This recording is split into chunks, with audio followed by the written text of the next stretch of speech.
Ouais, salut les gars. Quand c'est bon, c'est bon. Chaque jour, on dort, on se réveille et puis on tire des nouveaux dossiers. Selon cet activiste de Laurent Gbagbo, le président Alassane Ouattara est un président illettré. Sans plus tarder, je vous laisse regarder la vidéo et chacun va essayer de donner son avis dans les commentaires. Et n'oubliez surtout pas de vous abonner et liker nos vidéos pour nous encourager. Parlez d'indépendance. Pourtant, du fond de votre cœur, de votre fort intérieur, vous ne savez, vous n'avez rien d'indépendance. Vous ne décidez rien dans votre sol, dans votre pays, rien. Tout est dicté. On fait la dictée préparée, puis on vous donne. Quand il lit, Draman Ouattara lit, et puis il ne comprend pas quelque chose. L'objet, il y a une partie, tu as écrit ici, là. Je ne maîtrise pas. C'est quoi? C'est ici, qu'est-ce qu'on doit faire? Hein? D'accord, Gbagbo, il doit, 20 ans doivent être maintenus. Ah d'accord, ok. Le Messie de Manchester, lui, on doit pas donner son récépissé, on n'a qu'à attendre jusqu'à ce qu'il rejoigne le RDA d'abord. Oh, ok, d'accord, c'est reçu. Mais Daouda Fraya, son cas là, c'est comment? Dis donc, Daouda Fraya, lui, il est en France ici. Attendez, il faut laisser d'abord, faut pas, il va rentrer, continuer de gérer, verrouiller tout d'abord. Ok, d'accord. Bon, mais mon petit frère doit prendre le pouvoir, là, on fait comment? Il dit oui, faut l'apprêter, faut faire, voilà, il n'a qu'à commencer à se former. Voilà, souvent quand il est à la maison, il n'a qu'à faire les discours de, voilà, indépendance et autres là. Les discours qu'on fait là, faut écrire, vous l'avez écrit, je vais t'envoyer, tu vas lui donner. Il a commencé à lire ce qu'il dit ce qu'on vous devez dire aux Ivoiriens pendant la fête de l'indépendance. J'ai écrit, tu lui donnes donc souvent à la maison quand il est devant ses enfants. Il réunit ses enfants, puis bon, voilà. Il fait ça, il n'a qu'à s'apprêter. Et puis, effectivement, il s'apprêtait. La vidéo, tu l'as, monsieur le ministre? Oui, je l'ai, la vidéo. Est-ce que tu l'as? Montre la vidéo que tu l'as là encore. Je vais voir. Attends, faut quitter ici, j'ai déjà fini à vous. La vidéo que tu l'as là, montre la vidéo que tu l'as, monsieur le ministre. Voici ça. Son petit frère, on lui a dit, il est en train de s'apprêter. Voilà ça. Voilà. Ça va. Voilà comment il faut monter sur le char. Et puis voilà, pour lever la main, puis saluer le peuple. Tout ça là. Macron a dit à dos. Faut lui dire, il n'a qu'à s'apprêter, il n'a qu'à commencer déjà à faire, parce que c'est lui qui va prendre le pouvoir. Voilà. Voilà. Donc actuellement, il s'apprête, il se forme. Quand il est devant ses enfants, il dit, ma femme, venez, asseyez-vous. À 905 francs. Le sans-plomb. Bon, les autres, moi, je ne maîtrise pas trop, mais le sans-plomb, c'est ce que moi, j'utilise. Il y a c'est ce que j'utilise. Donc, c'est passé de 875 à 905 francs. Et il y a eu le conseil des ministres hier. Et le porte-parole du régime du RDA est sorti pour nous expliquer pourquoi il y a eu augmentation cette fois-ci. Et on va l'écouter. La première fois, ils ont mis sur le détroit d'Ormuz. Mais hier, après la sortie du ministre, tout ça, c'est l'indépendance. Hein, mais on va aller tout doucement. On va aller écouter ici la vidéo du... Comment il s'appelle? Petit Michelin. Lui, c'est pneu de Caterpillar.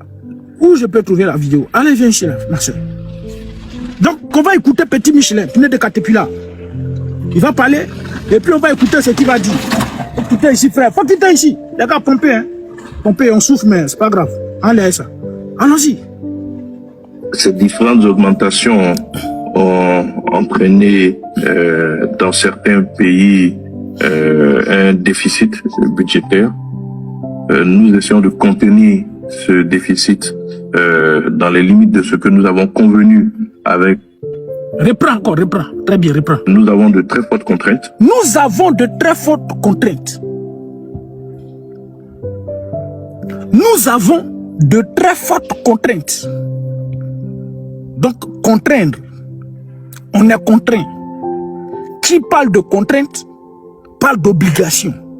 Qui parle d'obligation parle de dépendance. Donc, tu dépends de quelqu'un. Donc, nous avons de très fortes contraintes. Allons-y, monsieur le Petit Michelin. Lui, attends, tais-toi. Tais-toi, faut pas taper mon bruit. Lui, c'est un ancien instituteur. Voilà, c'est pas une manière de manquer de respect aux instituteurs. C'est un bon corps, voilà. Même, voilà, dans ma famille, il y a des instituteurs. Mais lui, c'est un instituteur. Je sais pas, il est entré au CAFOP avec niveau BPC. Et du fait de la rébellion meurtrière qu'Alassane Ouattara et leur régime ont imposé à la Côte d'Ivoire, il a été bombardé ministre. Et c'est un illettré gros grain. Et dans le régime du RDA, on en trouve beaucoup. Nombreux. Que ce soit Mamadou Touré, Kandia Kamara, lui-même, ils sont nombreux dans le régime du RDA. Allons-y, champion. Nous avons de très fortes contraintes. Ces différentes augmentations ont entraîné dans certains pays un déficit budgétaire. Nous essayons de contenir ce déficit dans les limites de ce que nous avons convenu avec le Fonds monétaire. D'accord. Et donc, tout cela est une contrainte pour nous. D'accord. C'est pour cela que nous avons dû, pour pouvoir contenir ce déficit-là, procéder à cette augmentation. Il faut que les citoyens savent que... Voilà. Garde-toi, faut te taire. Il faut que les citoyens savent que subjonctif présent, le verbe savoir au subjonctif présent, que je mange, que je danse, que je sache, que je vois, que je parle. Donc que je sache, il faut que les citoyens sachent que toi, ministre de la République, il faut que les citoyens savent que toi, tu es ministre. Et puis toi aussi, tu vas sortir venir parler du président Laurent Gbagbo.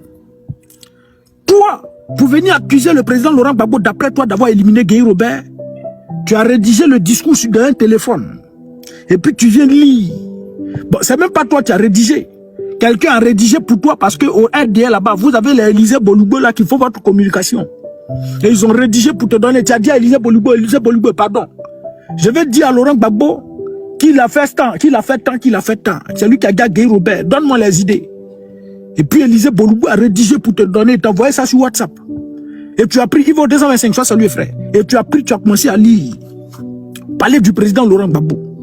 Mais quand c'était pour parler du président Laurent Gbagbo, tu te musclais. Mais voici ici, regarde comment tu es réduit. Tu parles doucement. Tu as de la pression derrière toi. Pression. Beaucoup de pression sur toi, champion. Et tu sors pour venir nous dire, il faut que les citoyens savent que toi, ministre de la République, et vous là aussi, là, vous allez dire aux gens vous aussi. Mais c'est une honte pour la Côte d'Ivoire. La Côte d'Ivoire a non seulement connu un recul démocratique, mais un recul intellectuel. On a reculé sur tous les plans. Parce qu'on a des voyous au pouvoir. Et Michel Chatran, syndicaliste belge, a dit que lorsque les rebelles sont au pouvoir, la place des honnêtes citoyens est en prison. Donc les honnêtes citoyens sont en prison. Et puis c'est des voyous qui sont au pouvoir. C'est des analphabètes qui sont au pouvoir. C'est des pantins qui sont au pouvoir. C'est des rebelles qui sont au pouvoir. Pendant ce temps, on prend les Bogadou, Lida Kwasi Moïse, on les jette en prison. Les Charles Dosso Rodel, les Blaise Lasme aujourd'hui qui sont en train de mourir, on les jette en prison. Tous ceux-là, ils sont en prison. Et puis c'est des...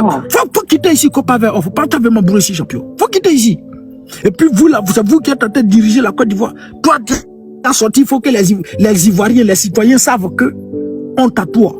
Honte à tout votre gouvernement de rebelles. Honte à tous les rebelles du RDR. Honte à tous les militants de la case caféinée. Honte à tous les djoulas, à tous les apatrides et à tous les fils d'immigrés. Honte à vous tous. Bien, on continue. Faut reprendre maintenant. Faut revenir. On va réécouter et puis on va... Ça, c'est chose ici. Allons-y, reprends, champion. Allons. Nous avons de très fortes contraintes. Oui. Ces différentes augmentations ont entraîné... Voici un maudit. Voici un maudit. Bloquez cet enfant. Maudit enfant. Maudit bébé. Allez-y. Au diable. Voilà. Au prochain encore. Tu es djoula du RDR. Tu es apatride du RDR. Tu es fils d'immigré. Tu es un boyorogan écrit. Je suis djoula du RDR. Je suis bête. Et puis moi, je vais m'en charger. Je vais te bloquer, frère. J'ai pas besoin de vous ici. Allez-y loin. Fils d'immigré. Enfant d'apatride. Regardez-moi cela. Moi, je parle de ma Côte d'Ivoire. Hein. Allez-y en Guinée là-bas, allez-y vous retrouvez dans votre Burkina Faso, allez-y vous retrouver dans votre Niger là pour parler. L'AES est en train de subir, allez-y défendre vos pays. Et puis ne venez pas m'embrouiller ici. Je ne fais pas partie de ceux qui font les lives et puis vous venez à écrire en bas, écrire tout et n'importe quoi. Ça passe pas ici. Bande d'apatrides. Il faut revenir ici encore. Il y a mettre mon doigt dans ton derrière, champion. Allons-y, monsieur le ministre. Allons. Entraîner dans certains pays un déficit budgétaire.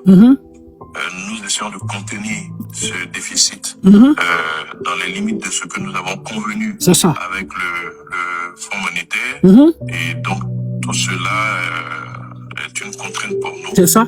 C'est pour ça que nous avons dû augmenter pour pouvoir contenir ce déficit-là, procéder à cette augmentation. Il faut que les citoyens savent que si nous avions une autre solution de procéder à cette augmentation, nous l'aurions fait. Parce que nous avons résisté depuis février. C'est ça. Nous avons de très fortes contraintes. Voilà. Donc, tout ce charabia-là, rentrez ici, tout ce que vous devez retenir, c'est que eux, le gouvernement du RDR, ils ont résisté à cette contrainte. Mais ils n'ont pas pu. Ils ont été contraints. Ils sont obligés de le faire. Et ils voulaient donner un bas prix. Mais on leur a imposé ce prix-là. Mais pourquoi on leur a imposé ce prix? Pourquoi on leur impose ce prix? On va prendre un exemple simple. Aujourd'hui, là, nous sommes tous unanimes que la Côte d'Ivoire a une dette de 47 000 milliards que le RDA a contracté. Le régime du RDA, Alassane Draman Ouattara, lorsqu'il était à l'opposition, qui disait 6 000 milliards de dettes, une somme qui donne le vertige. Ça, là, nos enfants, nos petits-enfants, leur avenir hypothéqué. Et lui, il sort, sous son régime, m'be jouer, on te met sur le terrain, il faut jouer maintenant. On nous envoie une dette de 47 000 milliards. Mais la dette, c'est quoi? Une dette. Je peux prendre par exemple terre à terre. J'ai ma banque. Et je décide d'aller voir ma banque. Je dis, tiens banque, voici j'ai un projet. Je veux acheter tant.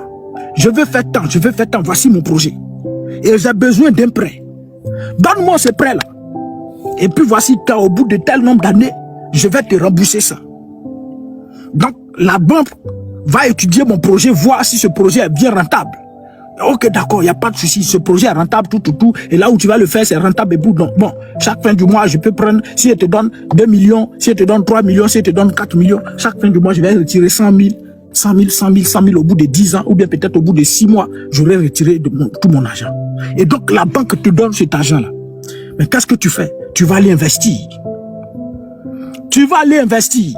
Donc, c'est ton investissement que tu vas faire là. C'est à partir de ton investissement que la banque va retirer ce qu'elle t'a donné. N'est-ce pas?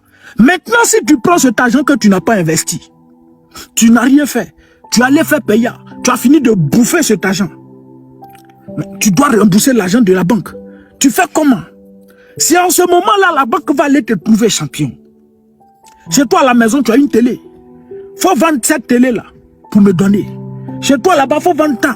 À partir du moment où tu n'es plus indépendant. Parce que tu as une dette sur toi. Tu n'es plus libre. Et toi, il y a un adage qui dit celui qui donne, c'est lui qui ordonne. C'est celui qui ordonne. Celui qui donne, c'est lui qui ordonne. Donc la banque va te dire, comme tu n'as pas créé d'entreprise et tu me dois 4 millions, bon, ça, vends ta télé-là. Faut me donner. On va attendre encore 20 ans. Tu vas vendre au fur et à mesure jusqu'à lui donner tout son argent. Parce qu'il ne va pas dire, faut tout vendre la maison un coup. Mais vends un peu pour rembourser mon argent. Donc quand le régime du RDR va contracter cette dette sur la tête des Ivoiriens de 47 000 milliards, il faut créer des entreprises, il faut créer des emplois. Il faut investir. Et à partir de ces investissements-là, le FMI qui te donne cet argent, là où les pays où tu allais prêter là, ils vont tirer au moins prendre leur argent un peu. Mais les 47 000 milliards de dettes là, on ne voit pas de création d'emplois. On ne voit pas ce que le RDF fait avec. Au nord, il n'y a pas d'usine. On ne voit pas en Côte d'Ivoire qu'est-ce qui se passe. Sinon même normalement en Côte d'Ivoire là, on doit avoir une usine de transformation de notre cacao. En Côte d'Ivoire là, on doit avoir une usine de transformation de café cacao pour ne citer que autre. Avec une dette de 47 000 milliards. Mais on pouvait avoir tout ça. Donc le RDA ne crée rien. Ne crée pas d'emploi. Et cet argent-là, qu'est-ce qu'ils font? Ils prennent pour enrichir leur compte à l'extérieur. Ils prennent pour enrichir leur compte à l'extérieur. Ils prennent pour mettre à l'abri leur famille, leurs enfants, leurs coquins et leurs coquines. C'est quel soleil? Il ne faut pas t'avoir ma bruit ici, frère. Il faut quitter ici. C'est qui lui là même? Ils prennent pour enrichir leurs amis, leurs cap, coquins, coquines et autres, pour faire la belle vie. Et puis, ils prennent un peu d'argent pour venir construire, voilà, faire des routes biodégradables. Pour venir faire, d'après eux, ils ont parlé de troisième pont, on doit construire le troisième pont, c'est faux. Le troisième pont a été construit par Bolloré. Le stade de Bimpe, ils ont dit on doit construire le stade, c'est faux. C'est les Chinois qui ont fait un don des Chinois, le stade de Bimpe. Ils ont parlé des logements sociaux, vous avez vu, récemment c'est tombé sur eux, c'est versé sur eux. Tout ce qui est en Côte d'Ivoire, la majeure partie, vous allez voir l'immeuble qui est en train d'être construit. Grand aussi, c'est tout, FOB, ils sont en train de construire là. Vous allez voir ceux qui sont derrière.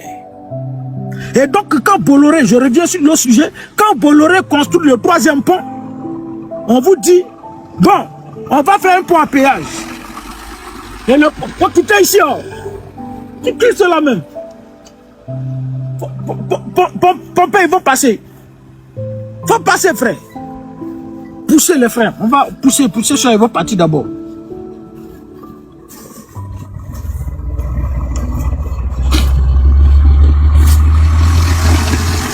Regardez-moi de shit là. Quittez ici. Tu fais pousser pour donner aux gens pour lire comme ça. Voilà, c'est bon.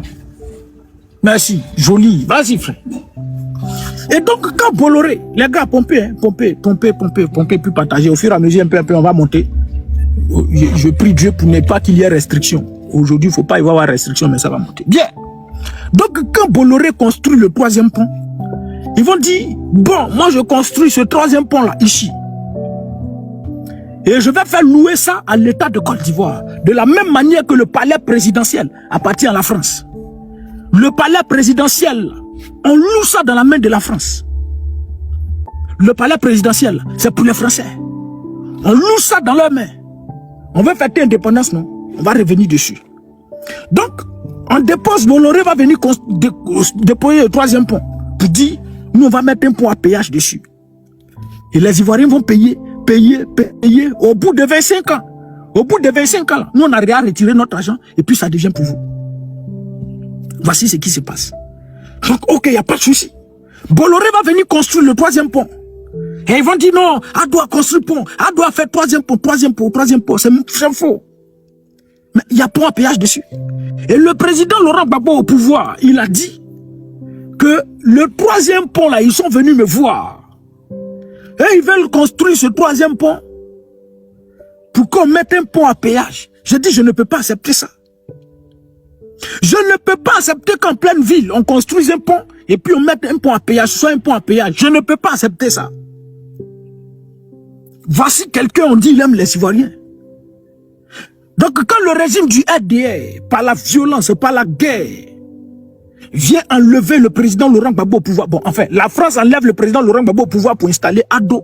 Et puis les rebelles, eux, ils acceptent ce contrat. Donc, eux, ils viennent construire ce pont. Et puis on dit, c'est Ado qui a construit le pont. Vous voyez comment le régime du RDF fonctionne. Et donc, cet argent, c'est 47 000 milliards qu'ils prennent là. Ils vont venir prendre pour construire des routes un peu biodégradables, des faux trucs quelque part ici, un peu de trucs. Et puis, ils vont ajouter avec ce que les Bolloré construisent, pour dire c'est eux qui ont construit, ajouter avec les stades, ajouter avec les immeubles, tout F, ajouter un peu les choses que les autres ont construit. Vous voyez les logements sociaux, tout ça là. Et puis ils vont dire non, on a travaillé. Mais le ministre du budget, je crois bien, l'année dernière, nous a dit, a évalué le coût total des investissements. Et il nous a évalué à hauteur de 3 000 milliards. Pourtant, la dette était à 47 000 milliards. Mais où sont passées les autres, l'autre dette? Donc, le régime du RDA, quand il contracte l'argent, il ne crée pas d'entreprise. Ils prennent cet argent pour enrichir leur compte à l'extérieur. Ils volent l'argent de la Côte d'Ivoire. Maintenant, le FMI doit reprendre son argent. Donc, c'est là, maintenant, la contrainte va se retrouver là. On va vous contraindre. C'est pourquoi j'ai pris l'exemple de celui qui prend l'argent à la banque. Faut vendre ta télé, 20 ans. Tu as une contrainte. Donc, qu'est-ce que le FMI va faire? Venez d'ici, bon, vous n'avez pas créé d'entreprise. Moi, j'ai besoin de mon argent pour donner à d'autres pays. Parce que ce qu'ils font, on appelle ça crédit chinois. Ils te donnent 100 francs, tu payes 150. Ils te donnent 500, tu payes 750. C'est ce qu'ils font. Donc, nous, on a besoin d'argent pour donner à d'autres personnes. Donc, on fait comment? Bon, il faut augmenter le prix des produits pétroliers. Augmente le prix des factures d'électricité. Augmente tant, augmente ici, augmente ici. C'est eux-mêmes qui décident. C'est eux, ils ordonnent, donnent l'ordre au régime du RDF. Faites tant. Si vous ne faites pas, on va vous couper toute aide au développement. Donc faites tant. Et maintenant, le régime du RDF contraint. Et donc le procureur du RDF sort, et bon, pas le procureur, le porte-parole du gouvernement du RDF sort pour nous dire, à la réalité, on a lutté pour maintenir le prix, mais on a été contraint. On a été contraint. On luttait depuis le mois de février. On a lutté pour maintenir le prix. On a lutté pour diminuer ça, pour faire un bon prix pour tous les Ivoiriens. Mais on est contraint à faire ça. Est-ce que ça là, ça c'est un pays indépendant? Est-ce que ça là, vous pouvez sortir, vous pouvez nous dire que vous êtes indépendant? Vous êtes loin d'être indépendant. Donc on va réécouter encore. Avec l'explication, vous allez comprendre ce que, à la réalité, ce que le monsieur dit. La vidéo ici, tu l'as, monsieur le ministre? Oui, je l'ai la vidéo. Mais la vidéo que tu l'as, là, on va écouter. Allons-y, champion. Oui. Attends, tais-toi. Nous avons de très fortes contraintes. Oui. Ces différentes augmentations. Pas facture d'électricité en Côte d'Ivoire. Et ils ne payent pas d'eau, de l'eau. Ils ne payent rien du tout en Côte d'Ivoire. Ils vivent gratuitement aux frais du contribuable ivoirien. Donc ça dit eux là, ce qui eux ils vivent là, c'est vous qui payez, c'est nous les Ivoiriens on paye. On paye leur maison, on paye leur facture d'électricité, leur carburant, leur déplacement. Tout c'est nous on paye.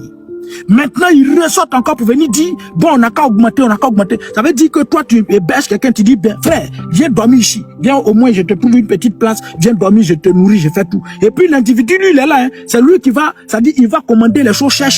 Il commande, il va sur choses, en tout cas, Amazon et autres. Il commande des choses chères. Toi, tu dois payer tout ça. Mais, je te loge ici, je te donne un peu à manger. Faut te contenter de ce qu'il te donne à manger là. Toi, tu allais prendre des choses chères, mais je te vide de ma maison. Donc, eux là, ils sont là. On les a placés là, on dit, bon, venez. Nous, on va payer votre facture. On va payer tant. Et eux, ils ressortent pour dire, on a qu'à aller prendre des dettes de 47 000 milliards. Et ils viennent, on va payer. Et pourtant, eux, ils ne payent rien de tout ça. Et c'est le peuple qui paye. Mais quand ils disaient ça, vous acclamez, non? Vous nous avez dit que celui qui aime la Côte d'Ivoire, là, c'est celui qui endette, non? Et qu'on ne prête pas à tout le monde, c'est aux responsables, on prête, non? Sinon, tous les pays au monde, là. Et à partir du moment où tu es chef d'État, un président de la République, tu peux partir par tout. Et puis, ils vont te donner crédit. Puis, même si tu n'as pas payé, ils savent comment faire, puis tu as remboursé leur crédit. Donc, on donne crédit à tout le monde. Mais pourquoi certains pays refusent de prendre crédit? C'est vrai, plusieurs pays s'endettent. Bon, l'exemple que vous prenez, même la France s'endette, même les États-Unis s'endettent, tous les pays au monde s'endettent. Mais nous, pays africains, avec un sous-sol riche là, nous on s'enrichit pour faire quoi? Bon, enfin, on s'endette pour faire quoi? Est-ce que nous là, on est au stade où on doit avoir des gratte-ciel, construire tant, avoir le même niveau de sécurité que la Suisse, comme d'après le RDR, avoir le même niveau de développement comme la France? Est-ce que nous là, on peut être à ce stade? Mais on n'a pas encore fini le développement humain. On n'a pas encore fini, en fait, nous-mêmes, on n'a pas encore fini de manger, nourrir nos familles, on n'a pas encore fini de faire ça. Et puis vous êtes en train de courir. Vous êtes en train de courir à 100 à l'heure. Mais regardez dans l'AES. IBK, il prend le pouvoir là. La première des choses qu'il commence à faire, doter les paysans de machines agricoles. Il dit, bon, depuis que nous on partait à l'école, on nous a toujours dit que l'économie de l'Afrique repose sur l'agriculture. Si l'économie de l'Afrique repose sur l'agriculture, donc il faut mécaniser l'agriculture. Il faut trouver des moyens pour permettre à nos paysans de pouvoir, voilà, travailler de sorte à ce que le fruit de leurs produits, là, ça puisse servir à toute l'Afrique, nourrir le pays. Donc, il a doté le Burkina Faso de machines agricoles. Il a commencé par là. Et après ça, ce qu'il gagnait là, le PIB là, il prenait un peu de cet argent pour aller construire un peu les stades, construire un peu les universités. Est-ce qu'il est obligé d'aller prendre des milliers de milliards auprès du FMI pour venir construire des gratte-ciel pendant que le peuple ne gagne pas à manger?